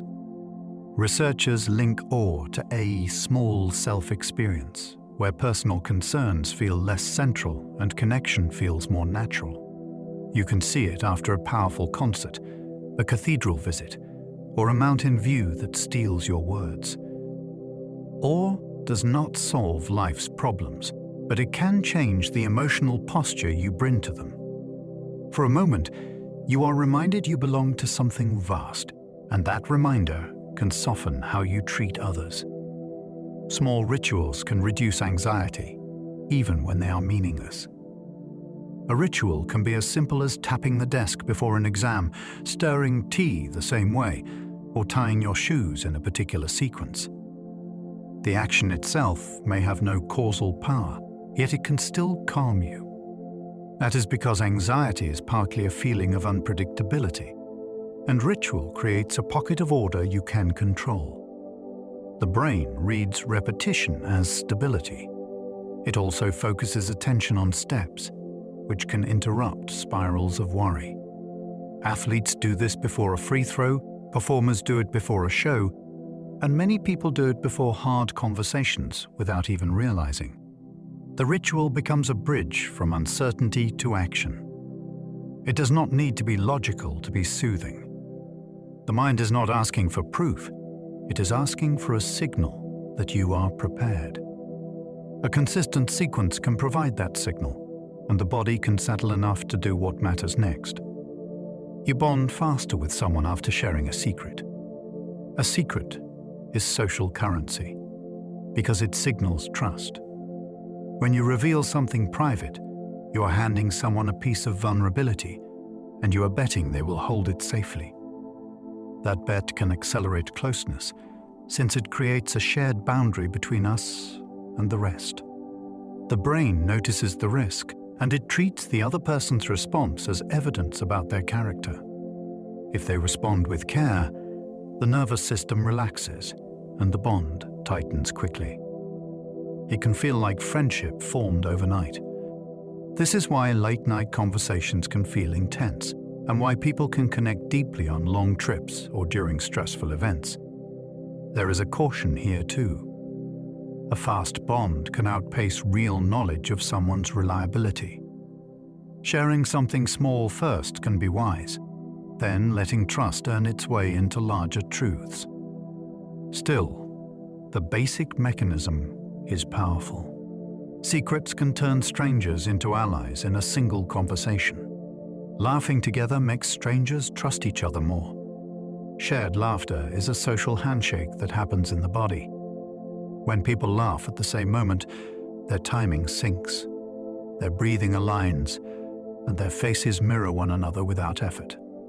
The brain reads this coordination as safety. We understand the same signals, we respond the same way. That sense of shared rhythm can lower defenses fast, even between people who have never met. In groups, laughter also acts like a glue. It signals that the space is safe enough to relax, and relaxed humans are more willing to cooperate. This is one reason comedy can diffuse tension, and why inside jokes create instant belonging. It is also why a hostile room can change when someone breaks the ice with humor that lands. Laughter does not require deep agreement. It requires shared timing. Once that timing exists, trust can begin to grow. In a way, laughter is a tiny rehearsal of harmony, and the mind treats it as meaningful. Being ignored can activate the brain like a physical injury. When someone looks through you, interrupts you repeatedly, or pretends you are not there, It can sting with a surprising intensity. The body reacts as if something is wrong in a concrete way. This makes sense when you remember that humans evolved in groups, and exclusion could mean danger. The brain treats social disconnection as a threat to survival, so it recruits alarm systems that also respond to bodily harm. That is why being ignored can bring a tight chest, a hot face, and a surge of agitation. It can also make people behave in extremes. Some withdraw to avoid more pain, while others lash out just to be noticed. Even small moments can matter. A message left unread, a greeting not returned, a meeting where your idea is dismissed. The mind starts scanning for the reason because it wants to repair the bond. Understanding this reaction does not make it vanish, but it can reduce shame. The hurt is not weakness, it is biology doing social math. The mind struggles to imagine how different it could have been. Once something happens, it becomes the path you can see, and alternatives fade like unlit roads. The brain has a hard time holding multiple realities at once, so it treats the actual outcome as inevitable. Of course, it turned out this way. This is hindsight bias, and it makes the past feel more predictable than it really was. It also shapes regret. You might fixate on one tiny choice that changed everything, even though many outcomes were possible and you could not have known. At the same time, you may underestimate how easily the story could have gone another way, which can make you judge yourself and others too harshly. The mind prefers a clean narrative, and inevitability is the cleanest narrative of all. A helpful practice is to picture a few realistic alternatives, not fantasy endings. That exercise restores humility about chance, context, and limited information. It can also restore compassion because it shows how many lives branch from a single moment. People give better advice than they follow themselves. Ask someone what a friend should do, and you may get a clear, balanced answer. Ask what they should do in the same situation, and suddenly, the path is foggy. This happens because distance changes thinking. When the problem belongs to someone else, you can see structure instead of threat. You notice the pattern, you weigh trade-offs, and you are less tangled in ego. When the problem is yours, your identity is on the line. Fear of embarrassment, fear of loss, and fear of being wrong can crowd the mental space where good judgment lives. The advice might still be sitting inside you, but you cannot access it cleanly. That is why imagining a friend in your position can be so powerful. It creates psychological distance, and distance invites wisdom. It can also reveal what you truly believe, before your emotions negotiate it away. The strange truth is that you may already know what to do, and your job is to make your own situation feel as solvable as someone else's. You remember insults longer than compliments, even from strangers. A careless remark can echo for years, while sincere praise slips away by dinner. The mind gives insults extra weight because they carry information about social threat. A compliment feels pleasant, but an insult can signal danger to belonging, reputation, and safety. The brain stores it as a warning label. It replays the moment to extract meaning, and each replay refreshes the sting. Even when the speaker was wrong, the memory can keep its power, because it attached to emotion. Compliments often do not trigger the same urgency. They feel nice, then the mind moves on, since safety does not demand action. This bias can shape self-image. A single jab can start a story like "I am awkward," while dozens of positive experiences fail to counterbalance it. One way to fight this is to treat compliments as data, not decoration. Repeat them, write them down, and let them register. Otherwise, your memory may curate a world harsher than the one you live in. Your brain prefers quick certainty over slow accuracy.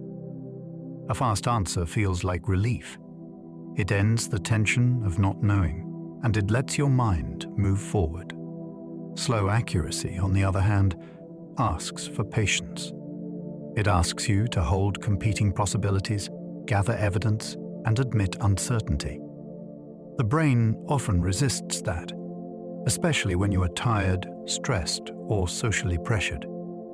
That is why snap judgments can feel obvious, and why first explanations can become fixed beliefs. Quick certainty also protects identity. If you decide you are right, you do not have to feel confused.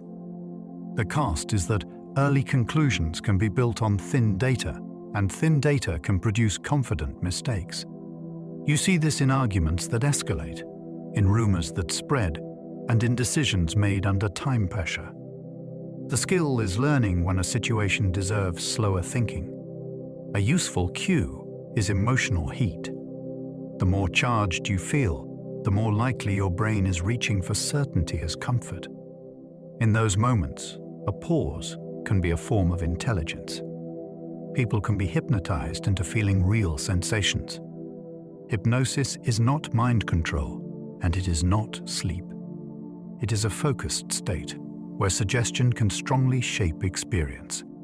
Under hypnosis, some people can feel a touch that is not there, or lose sensation in an area of the body, as if a switch flipped. Others can experience heat, heaviness, or vivid imagery with surprising intensity.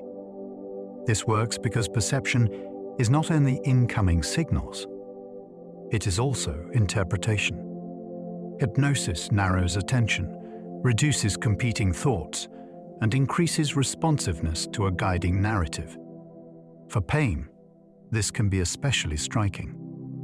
Suggestions can change how pain signals are processed, and some people show measurable reductions in discomfort. Not everyone is equally hypnotizable, and it is not a magic trick that works on demand. Still, it reveals something profound. The brain can generate sensation from meaning alone, when conditions support it. That does not make the sensation fake. It makes the mind a powerful composer, capable of turning words into felt reality. Your inner voice shapes how you experience the world. That voice in your head is not just commentary, it can steer perception. When it narrates events as threats, your body tightens and your attention hunts for danger. When it frames the same events as challenges, you often feel more capable, even if nothing outside changed. The inner voice also influences memory. If you tell yourself, "I always mess this up," your mind starts collecting examples that fit and ignoring the moments that do not. In stressful situations, the voice can become a director, giving instructions, predicting outcomes, and sometimes interrupting with harsh judgments. Athletes and performers often train a different script, one that gives clear cues instead of criticism. Even a small shift from "I can't" to "I'm learning" can change what you attempt next. The fascinating part is that you usually treat the voice as you, but it is also a tool. You can shape its tone, and that can shape your life. The words you use can change what you remember. Language can reach back into the past and edit its edges. If you describe a crash as a smash, your memory may later include more speed, more damage, and more drama than if you called it a bump. This happens because memory rebuilds using meaning, and words supply meaning. The label you choose becomes part of the reconstruction, so the event begins to match the label. This is why arguments can get weird over time.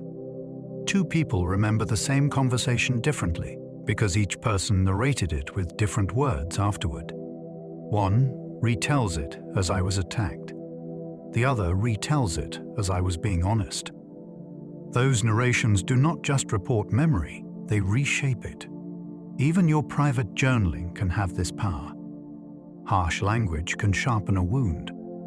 Precise language can soften it by making the story more accurate. Words are not only for communicating with others. They are for communicating with your own brain. People judge moral choices differently when tired. When you are worn down, your moral reasoning can shift without you noticing. The brain has less energy for patience, nuance, and perspective taking, so judgments can become more rigid. You may feel less forgiving, more suspicious, and more focused on immediate rule-breaking than on context. At the same time, self-control can drop. You might break your own standards, then judge yourself harshly afterward. This is one reason late-night arguments escalate. A tired mind reaches for fast conclusions, and it struggles to hold two truths at once. They hurt me, and they might not have meant it. Fatigue can also reduce empathy because emotional regulation takes effort. None of this means tired people are immoral. It means moral decisions are not made by a floating intellect. They are made by a brain inside a body. Rest changes the brain's capacity, and capacity changes the way choices look. We underestimate how often we change our minds. Most people like to feel consistent, so the mind quietly edits its own history. You update an opinion, then later you remember that you always thought that, because that story feels smoother. This can happen with politics, relationships, and personal identity. You change your taste in music, your view of a friend, your beliefs about health. Then you treat the shift as obvious and inevitable. The surprising truth is that minds are moving targets. They respond to new information, new experiences, and new social circles, and they do it more often than we admit. This is not a weakness. It is adaptation. The problem is that if you deny the change, you lose the chance to learn from it. You cannot ask, "What persuaded me?" if you pretend you were never persuaded. Noticing mind changes can also make you more humble with others. If you have shifted many times, they might be shifting too. Your brain can adapt to new normal surprisingly quickly. A new routine can feel impossible on day one, then strangely ordinary a week later. The brain is built to recalibrate because constant emotional intensity would be exhausting. After a move, a breakup, a new job, or a new health limit, the mind begins building fresh expectations. It learns the new patterns of the day, and it stops reacting as if the change is a constant emergency. This can be comforting, but it can also be dangerous. People can adapt to poor treatment and call it normal. They can live with constant stress and forget what calm felt like. On the brighter side, adaptation means you can recover from setbacks more than you think. The first days often feel like proof you cannot handle it, but those days are the brain doing a major update. It is rewriting predictions about what life is. Once those predictions change, the same reality can feel lighter, not because it got easier, but because your nervous system stopped treating it as brand new. Anger feels powerful, but it often hides fear. Anger can surge like fuel. It makes you feel certain, direct, and ready to act. That power is part of why it can be addictive. Yet underneath, anger is often guarding something more vulnerable. Fear of being disrespected. Fear of losing control. Fear of being hurt again. Anger steps in because it is simpler to carry than fear, and it can create distance from pain. In conflict, this matters. If two people trade anger, they often miss the real issue that started it. A small fear gets buried, then it grows, then it explodes as rage. Anger can also be a protective mask in public. People often feel safer being mad than being scared, because anger looks strong. The twist is that strength and clarity are not the same. Anger can point to a boundary, but it can also distort judgment. Learning to ask, "What am I afraid of right now?" can turn heat into insight. People treat silence as disagreement, even when it is thoughtfulness. Silence can be misread because the brain dislikes ambiguous social signals. When someone pauses, your mind starts guessing why. Are they angry, bored, judging you, or pulling away? In reality, they may be thinking carefully, choosing words, or processing emotion. The mismatch happens because people use their own style as a reference. If you talk quickly, silence feels like distance. If you need time, silence feels normal. In groups, silence can become even louder. A quiet person can be treated as hostile or unimpressed, and that can shape how others respond to them. Then the social loop tightens. The quiet person feels less welcome, so they speak even less. This matters in relationships too.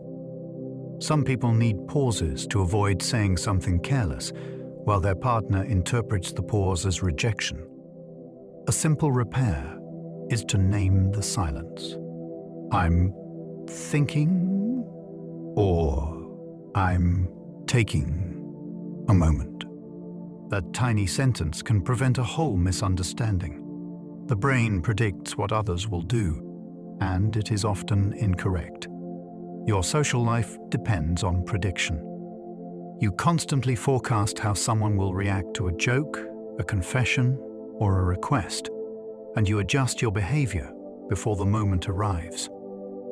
The brain uses past experience, stereotypes, and emotional cues to guess the next move. It is efficient, but it can be wrong for the same reason weather forecasts can be wrong. People are complex systems. They change with mood, context, and hidden information you cannot see. When the prediction fails, you feel shocked, betrayed, or embarrassed because your mind already rehearsed a different outcome. This also shapes anxiety. You may avoid a conversation because you know it will go badly when you are actually guessing. One way to improve prediction is to gather real data. Ask questions. Check assumptions. Notice that you are forecasting, not reading minds. The mind loves to act as if it knows, because knowing feels safe. In social life, curiosity is often safer than certainty. You can feel empathy for shapes moving on a screen.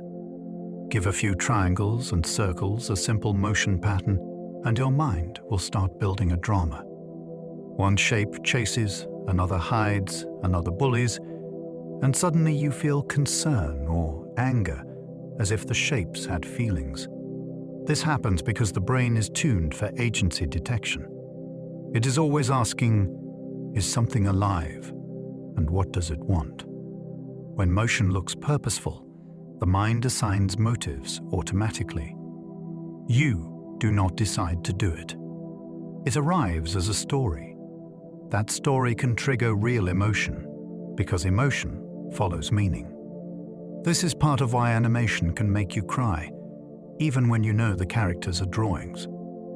It is also why people can get attached to virtual pets and game avatars. The social brain does not require a human face to engage. It requires patterns that resemble intention. Once intention is detected, empathy can light up, and you start caring about pixels and geometry as if they were alive.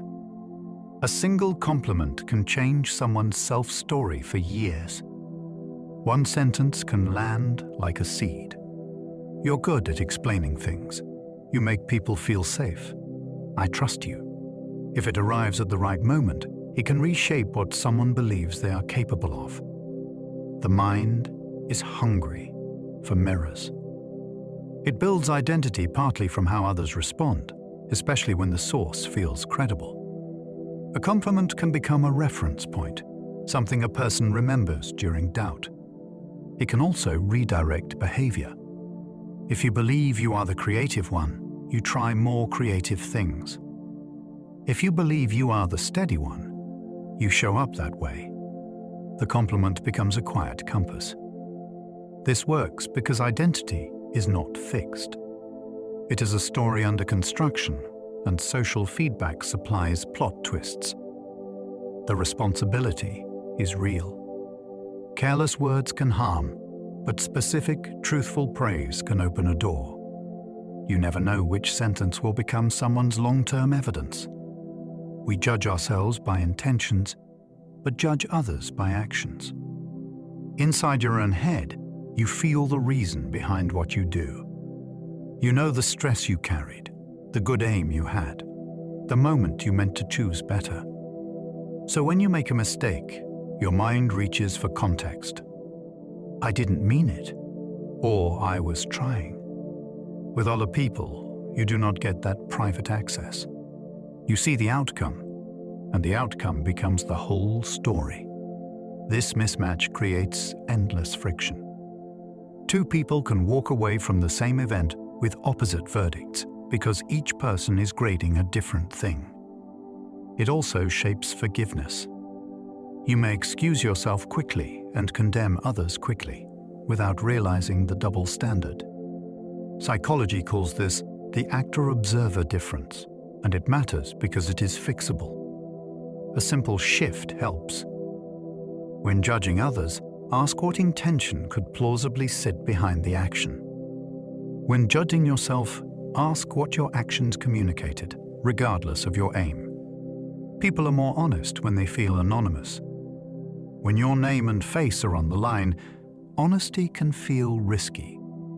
You worry about judgment, consequences, and being placed into a category you cannot escape.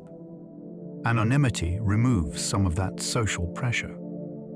It can lower the urge to perform, and it can make it easier to admit flaws, unpopular opinions, or embarrassing experiences. That is why people confess things online they would never say at a dinner table, and why anonymous surveys often reveal higher rates of sensitive behaviors. The effect is not purely noble. Anonymity can also reduce empathy, which can lead to cruelty. Still, the honesty side is fascinating. It suggests many people are not lying because they love deception. They are lying because they fear social cost. When the fear drops, truth rises. If you want more honesty from someone, reduce the stakes. Ask without punishment, listen without shock, and make room for complexity. Safety can do what pressure cannot. The brain loves novelty, but it craves safety even more. Newness sparks curiosity. It lights up attention, it makes time feel vivid, and it can pull you out of autopilot. Yet even while you chase novelty, your nervous system is quietly asking, is this safe? If the answer feels uncertain, the body can tense, and curiosity can turn into caution. This tug-of-war explains why people dream about travel and then feel anxious when plans become real. It explains why a new relationship can feel thrilling and terrifying in the same hour. Novelty offers reward, but safety offers relief. Your brain wants both, which is why it often seeks safe novelty, new experiences inside familiar boundaries. Same cafe, different drink. Same genre, new show. Growth often comes from expanding those boundaries carefully, not by smashing them. If you build safety first, novelty becomes a playground instead of a threat. That is how the mind learns best, one brave step at a time. You can train attention like a muscle through practice. Attention feels like something you either have or you don't, but it can be trained. Every time you notice your mind wandering and you bring it back, you are doing a repetition. Over weeks, those repetitions strengthen your ability to aim focus on purpose. This is why meditation can change daily life, even in small doses. It is not about emptying the mind. It is about practicing the return. Athletes train attention too, by learning to lock onto a cue under pressure. Musicians do it by staying with tempo and tone when the room is distracting.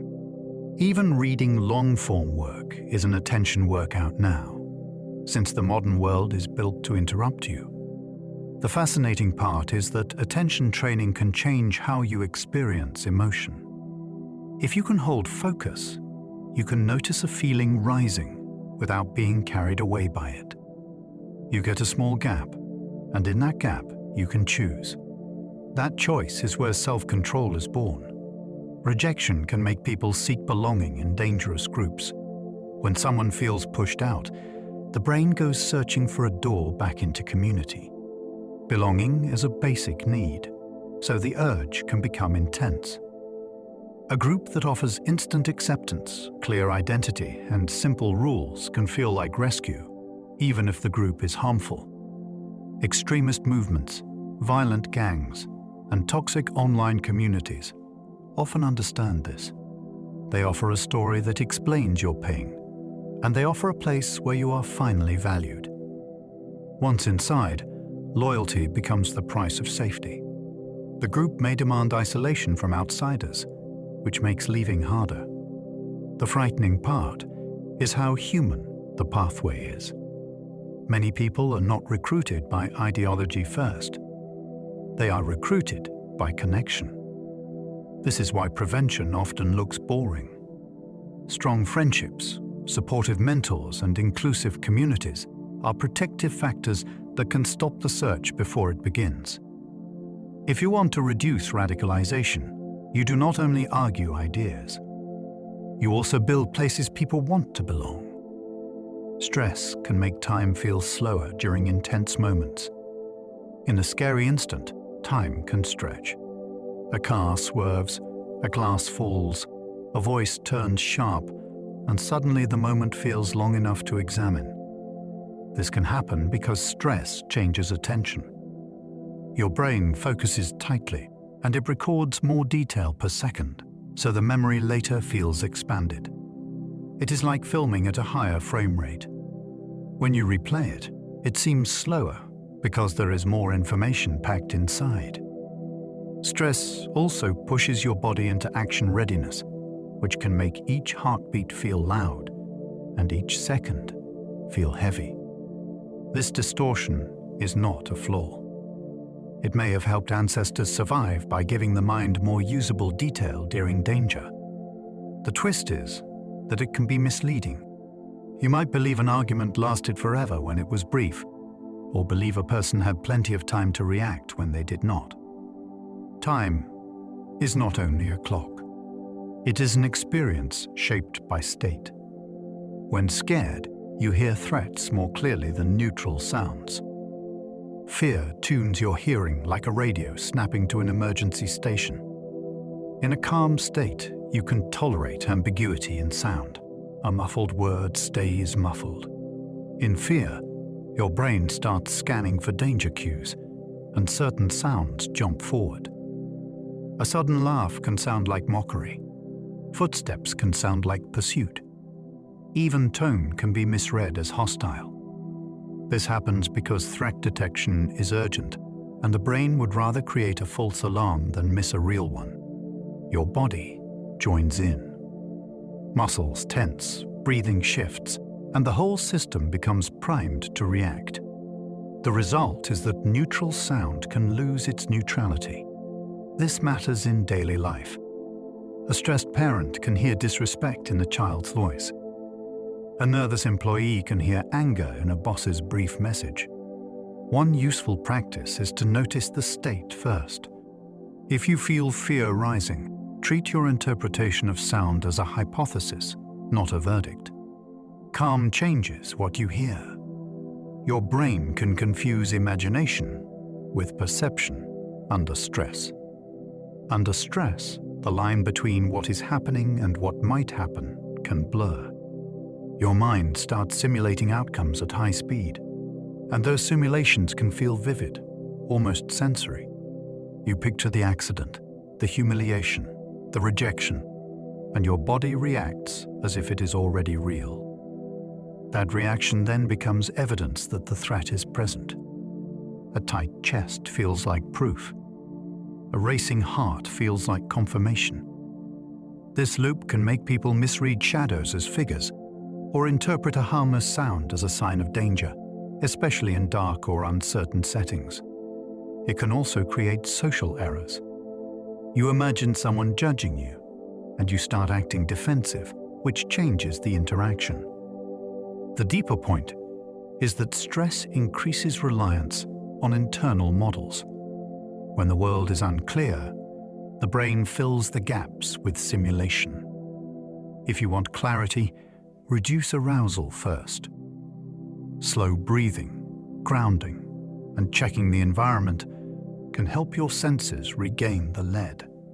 Some people feel others' pain almost like it is their own. For some people, empathy is not only an idea, it is a bodily event. They see someone get hurt, and their own stomach drops. Their skin prickles, and their muscles flinch as if the impact traveled across the room. This can be linked to strong vicarious responses in the brain's action and sensation systems, which are involved in mapping what others feel. It is part of why you wince during a realistic scene in the movie.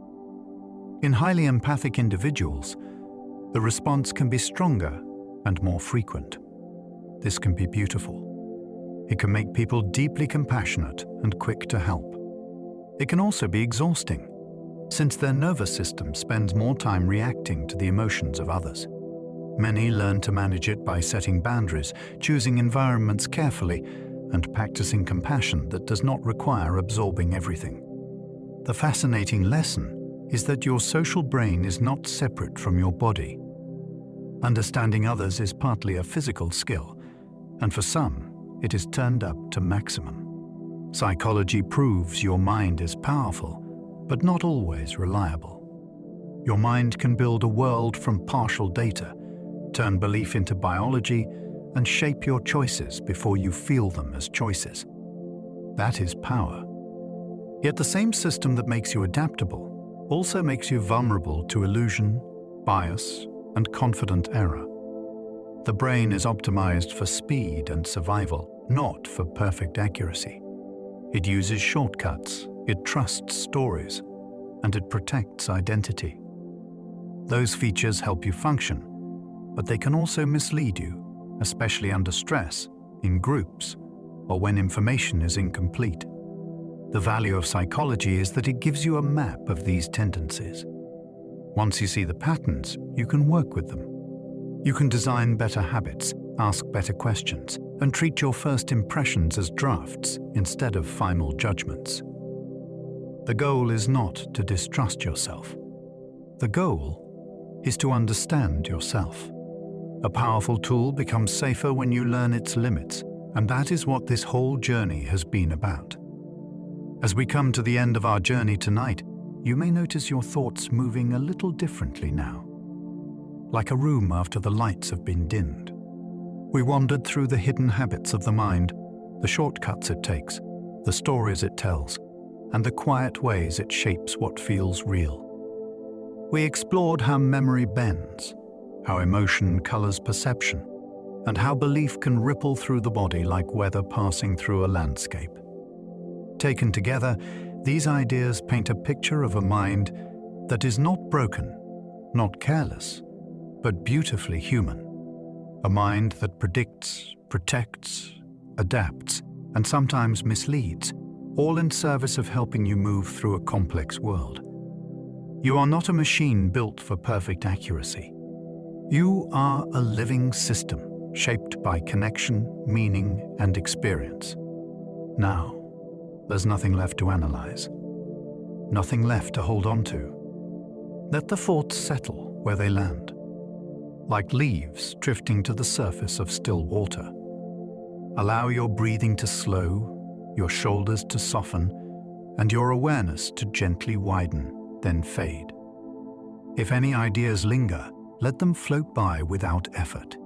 You don't need to follow them anywhere. If you're still awake and feel like continuing this quiet exploration, there will be another video waiting for you on the screen. A place you can drift to next, if curiosity is still keeping you company. And if these calm journeys have become part of how you end your day, you're always welcome to like, subscribe, or share a thought below. It helps others find their way here too, one sleepy soul at a time. But for now, rest. Let the day loosen its grip. Let the night carry you onward. Sleep well, and good night.